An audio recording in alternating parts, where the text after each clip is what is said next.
भक्तगण, आज हम आपको एक कथा का श्रवण करा रहे हूँ जो सुनने मात्र से आपके जीवन में सुख, संपत्ति और धन की वर्षा होगी। तो चलिए कथा को प्रारंभ करते हैं। भगवान शिव माता पार्वती से कहते हैं, जब हिम्मत टूट जाए तो मानव क्या करे। तब माता पार्वती कहती है, जिस तरह से दिन में कई बार धूप और कई बार छाव आती जाती है, ठीक उसी प्रकार से मानव के जीवन में सुख और दुख का आना जाना लगा ही रहता है। लेकिन मानव का ध्यान केवल दुखों पर होता है और मानव को ऐसा प्रतीत होता है कि व्यक्ति के जीवन में केवल दुख ही है। लेकिन वास्तविकता देखी जाए तो ये पता चलता है कि मानव के जीवन में केवल एक ही दुख है। फिर भगवान शिव कहते हैं, लेकिन वो कौन सा दुख है जिसके कारण मानव हमेशा दुखी रहता है, परेशान रहता है और चिंतित भी रहता है। इसलिए हे देवी, वो एकमात्र दुख क्या है। तब माता पार्वती कहती है, हे देवों के देव महादेव, आपसे भला कोई ऐसी चीजें आज तक ब्रह्मांड में छुपी हुई नहीं है, इसलिए आप ही आगे की बात बताएं। फिर भगवान शिव कहते हैं, हे प्रिय, आज की बौद्ध की कहानी के माध्यम से समझते हैं और ये भी जानने का प्रयास करते हैं कि आखिर उसका समाधान क्या है और मानव को अपने दुख को नियंत्रित करने के लिए क्या कर सकता है। अगर आप यह कहानी सुन रहे हैं तो पूरा सुनिए। इस कथा को आधा अधूरा छोड़कर जाने की गलती मत करिएगा, क्योंकि इस पवित्र कथा को पूरा सुनने से मनचाहा फल की प्राप्ति होगी। इसलिए इस कथा को पूरा सुने। आप शिव भक्त हैं तो भोलेनाथ का अनादर ना करें। तो चलिए कहानी प्रारंभ करते हैं। बहुत समय पहले की बात है। एक छोटा सा राज्य था। उस राज्य में एक व्यापारी रहा करता था जो बहुत अमीर था, जिसके पास किसी चीज की कोई कमी नहीं थी। उसके पास वो सारी सुख सुविधाएं थी। जिस समय जो वह चाहता था वह उस समय प्राप्त कर सकता था। उसका एक पुत्र भी था जो अब युवा हो चुका था। उस व्यापारी के पुत्र ने अब तक अपने जीवन में कोई दुख नहीं देखा था। जो भी वह चाहता था व्यापारी उसे सब कुछ ला कर दे देता था, जिस कारण से उसने अपने जीवन में किसी प्रकार के दुख का अनुभव अब तक नहीं किया था। उस व्यापारी के पुत्र को बहुत सारे मित्र भी थे। उस व्यापारी के पास अथाह संपत्ति थी, धन दौलत की कोई कमी नहीं थी।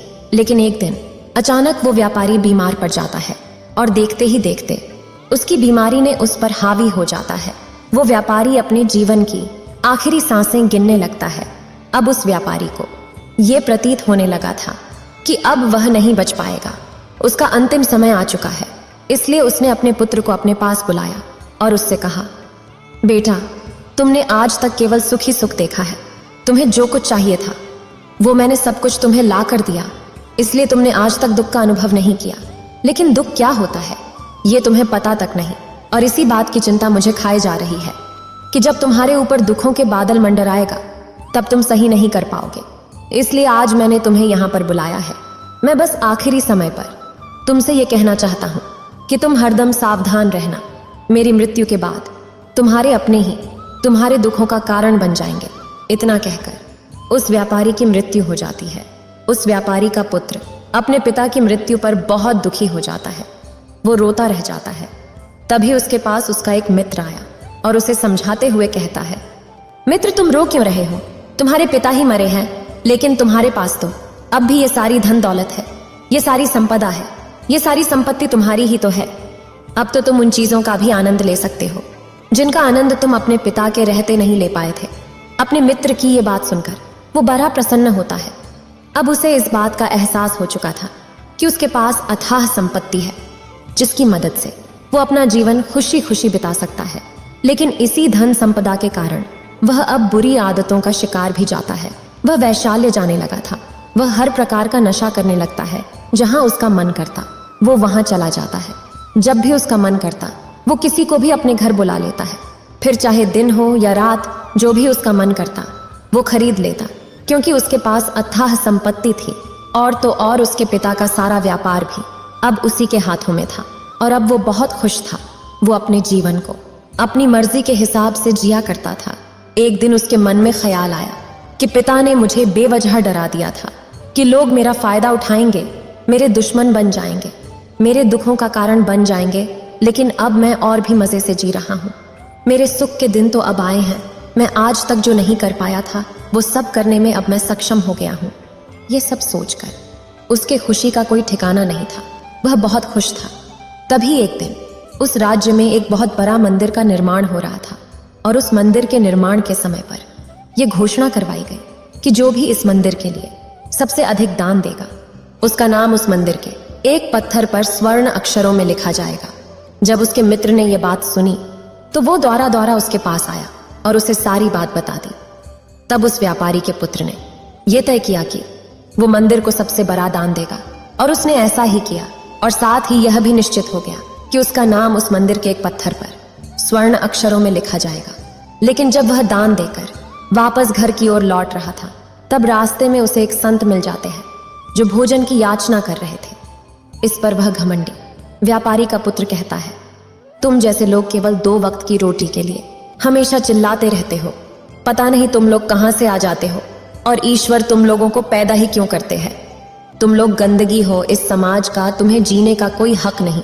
केवल अपना पेट भरने के लिए 2 वक्त की रोटी के लिए तुम किसी के सामने भी झुक जाते हो।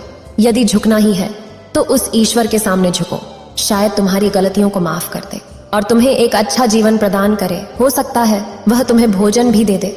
वह लड़का उस संत को खरी खोटी सुनाकर वहां से चला जाता है। धीरे धीरे उस लड़के के पास उसके मित्रों, सहयोगियों और रिश्तेदारों की संख्या बढ़ने लगती है। अब हर कोई उसे बिना पूछे कोई काम नहीं करता था। हर चीज में उसी से पूछा जाता था, जिस कारण उस लड़के को लगने लगा था कि अब मेरे बिना कोई काम नहीं हो सकता। जो भी हूं मैं ही हूं। जिस कारण उस लड़के का अहंकार अब 7वें आसमान पर था। सभी लोगों ने उसका मन जीत लिया था। सब लोग उसके विश्वास पात्र बन चुके थे। उस लड़के के पास अपार धन था जिस कारण सब झुरे हुए थे। लेकिन ये बात उस लड़के को समझ नहीं आ रही थी। सभी लोग विश्वास के नाम पर अब उस लड़के से धन उधार लेने लगे थे और वह भी खुशी खुशी लोगों को धन उधार दे दिया करता था। जो कोई उसे से धन उधार लेने आता वह जितना मांगता वह उससे ज्यादा ही उन्हें दे दिया करता था, क्योंकि वह सभी की नजरों में अपने आप को श्रेष्ठ साबित करना चाहता था। वह अपने आप को महान दिखाना चाहता था। लेकिन धीरे धीरे उसकी बुरी आदतों के कारण अब उसका व्यापार चौपट होने लगा था। देखते ही देखते एक दिन व्यापार में उसे बहुत बड़ा घाटा हुआ। उसका पूरा व्यापार कर्ज में डूब गया। अब वो बहुत परेशान हो चुका था। वह चिंतित हो चुका था।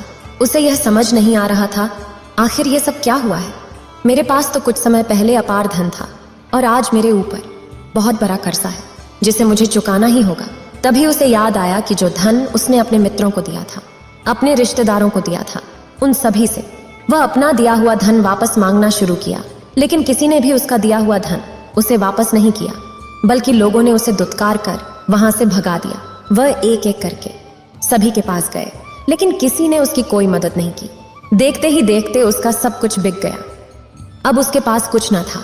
वह सड़क पर आ चुका था। तभी वह सोचने लगा कि अपने सुख के दिनों में मैं यह नहीं जान पाया कि मैं अपने शत्रुओं से घिरा हुआ हूं। मेरे पिताजी सही कहते थे कि मेरे अपने ही मेरे दुखों का कारण बनेंगे। फिर वह अपने पिताजी का धन्यवाद करता है और कहता है कि मैं आपकी बातों को समझ नहीं पाया और आज देखिए क्या हो गया है। वह सारा दिन यहाँ से वहां भटकता रहता था और सोचता रहता कि अब आगे क्या होगा। वह कैसे खाएगा, कहाँ रहेगा और कैसे सोएगा। उसे अपने पिता की याद बार बार सता रही थी। वो उन्हें याद कर करके रो रहा था। उसकी आंखों से आंसू बह रहे थे। लेकिन अब बहुत देर हो चुकी थी। अब धीरे धीरे उसे भूख भी लग रही थी। तभी उसने सोचा कि मैं उसी मंदिर पर जाता हूँ जहां पर मेरा नाम स्वर्ण अक्षरों में लिखा गया है। मैं वहां जाकर कुछ मदद मांगता हूँ। तब वह लड़का वहां पहुंचता है और वहां के पुजारी से वह कहता है, पुजारी जी, आपने मुझे पहचाना। मैं वही हूं जिसने इस मंदिर को सबसे बड़ा दान दिया था और मेरा नाम इस मंदिर के पत्थर पर स्वर्ण अक्षरों में लिखा गया था। हालांकि इस समय मेरी हालत कुछ खराब है और मेरे पास खाने के लिए भी कुछ नहीं है। क्या आप मुझे कुछ भोजन दे सकते हैं? मैं भूखा हूँ। मुझे बहुत जोर की भूख लगी है। मेरे अपनों ने मुझे धोखा दे दिया है। क्या आप मुझे कुछ भोजन दे सकते हैं? तभी पुजारी कहता है, भिखारियों को भोजन इस मंदिर के बाहर दिया जाता है, मंदिर के अंदर नहीं। जाओ और जाकर बाहर बैठ जाओ। और रही बात तुम्हारे दान की, तो भिखारी का नाम मंदिर के पत्थर पर स्वर्णाक्षरों में नहीं लिखा जाता। पुजारी ने तुरंत ही उस लड़के का नाम मंदिर के उस पत्थर पर से हटवा दिया और फिर एक बार घोषणा करवा दी कि मंदिर को जो सबसे बड़ा दान देगा उसका नाम इस मंदिर के पत्थर पर स्वर्ण अक्षरों में लिखा जाएगा। यह सब देखकर वह लड़का का बड़ा हैरान था, बड़े अचरज में था। वह मन ही मन रो रहा था और सोच रहा था कि जीवन कितना दुखदाई है और जीवन बहुत छोटा भी है और इस चीज को मैंने जान लिया है कि पत्थर पर लिखा हुआ नाम भी मिटाया जा सकता है। यदि पत्थर पर लिखा हुआ नाम मिटाया जा सकता है तो इस जीवन का क्या मोल। ये जीवन भी कभी भी समाप्त हो सकता है। उस लड़का को जोरों की भूख लगी थी। वो मंदिर के बाहर जाकर एक कोने में बैठ गया। लोग आते रहे और भिखारी को कुछ न कुछ दान देते रहे, लेकिन वह लड़का, उसकी हिम्मत ही नहीं हो रही थी कि वह भीख मांग सके, और ना ही वह उन भिखारियों में बैठना चाहता था। देखते ही देखते दोपहर से रात का समय हो चुका था, लेकिन अब तक उसे कुछ भी न मिला था। लेकिन उसकी भूख बढ़ती चली जा रही थी और उसे जोरों की भूख लगी थी। पहली बार उसने अपनी भूख को जाना था, अपने पेट की इस आग के बारे में जाना था, और इस भूख के कारण वह इतना परेशान हो चुका था। उसने तय किया कि वो मंदिर से भोजन को चुरा लेगा और उसे खाकर अपना पेट भर लेगा। जैसे ही वो वहां से उठता है तभी वह संत वहां पर आ जाता है, जिस संत को वह लड़का ने बहुत खरी खोटी सुनाई थी। वह संत उस लड़के के पास आकर कहता है, बेटा हम पहले भी मिल चुके हैं। प्रसाद भिक्षाटन से वापस लौट रहे थे तो तुम्हें यहाँ पर देखा तो सोचा कि तुम्हें कुछ भोजन देते हुए चलूं। ये लो खा लो, तुम्हें जोरों की भूख लगी होगी। मैं तुम्हें जानता हूँ, मैं समझता हूँ कि यह हालात तुम्हें जबरदस्ती झुकाना चाहता है, लेकिन तुम लोगों के सामने झुकना नहीं चाहते। अगर तुम लोगों के सामने झुकोगे ही नहीं तो तुम्हें भोजन भी नहीं मिलेगा। आज तो मैंने तुम्हें भोजन दे दिया है जिससे तुम्हारी भूख मिट जाएगी, लेकिन ये भूख रोज लगेगी। ये पेट की आग कभी नहीं मिटती। ये एक ऐसी बीमारी है जिसका कोई इलाज नहीं। भूख से बड़ी बीमारी इस दुनिया में कोई है ही नहीं। इस पर वो लड़का संत से कहता है, जब मेरे पास धन था, दौलत थी, अथाह संपत्ति थी, तो मेरे पीछे मेरे मित्रों की, सहयोगी की, रिश्तेदारों की कतार लगी रहती थी। सभी लोग मेरे शुभ चिंतक थे। जैसे मेरे ऊपर दुख आते ही वो सब पलट गए। वो सब अब मेरे शत्रु बन गए हैं। लेकिन मैंने जिसे इतनी खरी खोटी सुनाई थी वही मेरे दुख में मेरा सहयोगी बना है। तो मेरे इस दुख में मेरे पहले मित्र हो, मेरे पहले रिश्तेदार हो, जिसने मुझ पर दया की है। मैं तो अपने आप को बहुत बड़ा समझता था, लेकिन देखो इस वक्त की मार ने मुझे कहां से कहां पहुंचा दिया है।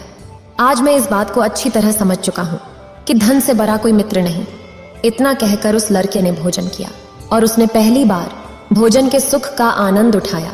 उसके हाथ कांप रहे थे। वह जल्दी जल्दी उस भोजन को समाप्त करना चाहता था, जल्दी जल्दी उसे चबा लेना चाहता था, और उसकी आंखों से झरझर आंसू भी बह रहे थे। उसे ऐसा प्रतीत हो रहा था मानो आज से पहले ऐसा लजीज भोजन उसने आज तक नहीं किया हो। भोजन करते वक्त जो अनुभव उसे प्राप्त हुआ, ऐसा अनुभव उसे आज तक नहीं मिला था। तभी वह संत से कहता है, ये कैसा सुख है, मैं इस दुख में भी इस भोजन के सुख का अनुभव कर पा रहा हूं।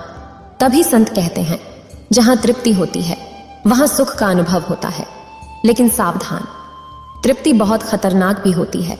जब ये तृप्ति हमारी आवश्यकताओं, हमारी इच्छाओं से ऊपर उठ जाती है, तब ये दुख के दर्शन भी हमें कराती है।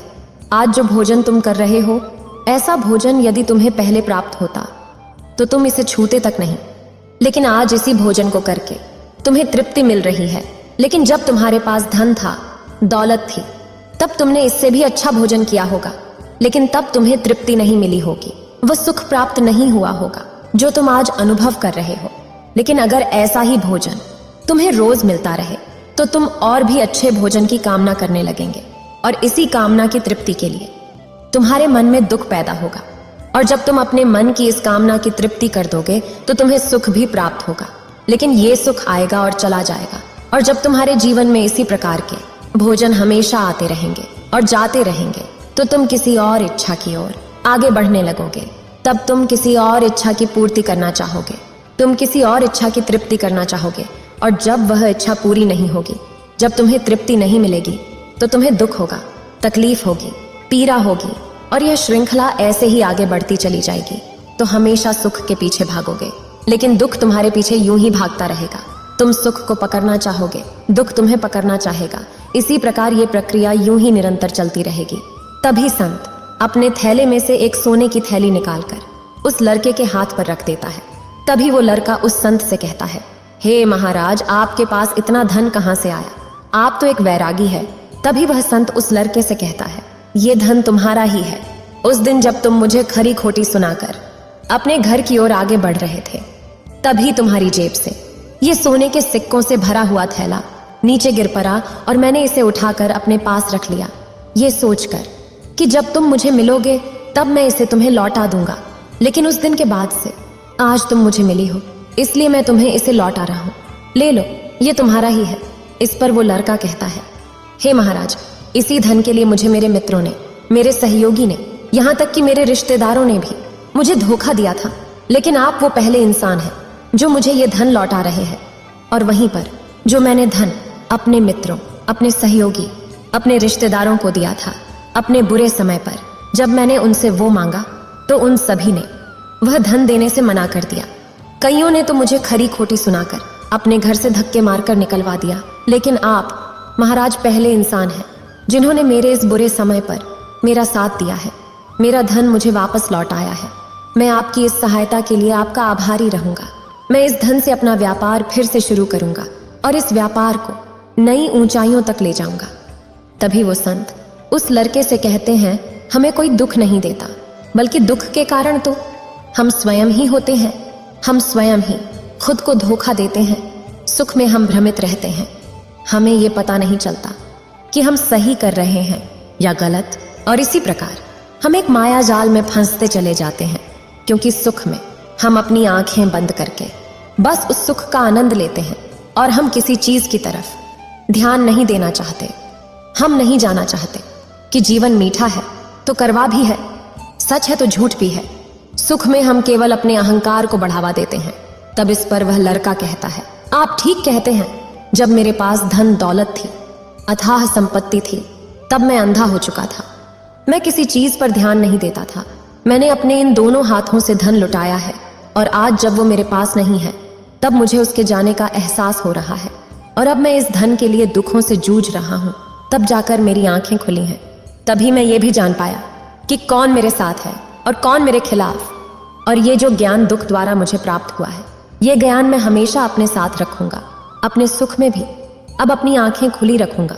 फिर संत कहते हैं, मानव शरीर में बहुत ऊर्जा है, बहुत शक्ति है, पर हम उन्हें बेकार की चीजों में यूं ही व्यर्थ कर देते हैं, बेकार के कामों में लगा देते हैं, जिससे हमारा पूरा जीवन यूं ही व्यर्थ हो जाता है। हम में से अधिकांश लोग हमेशा अपने आप को कोसते रहते हैं, उस ईश्वर को यह दोष देते रहते हैं कि आखिर मैं इतना दुखी क्यों हूं। और हम में से अधिकांश लोगों के मन में यह सवाल तो उठता ही रहता है, पर इसका जवाब बड़ा सीधा और सरल है, क्योंकि वो परमात्मा चाहता है कि हम उस दुख का अनुभव करें।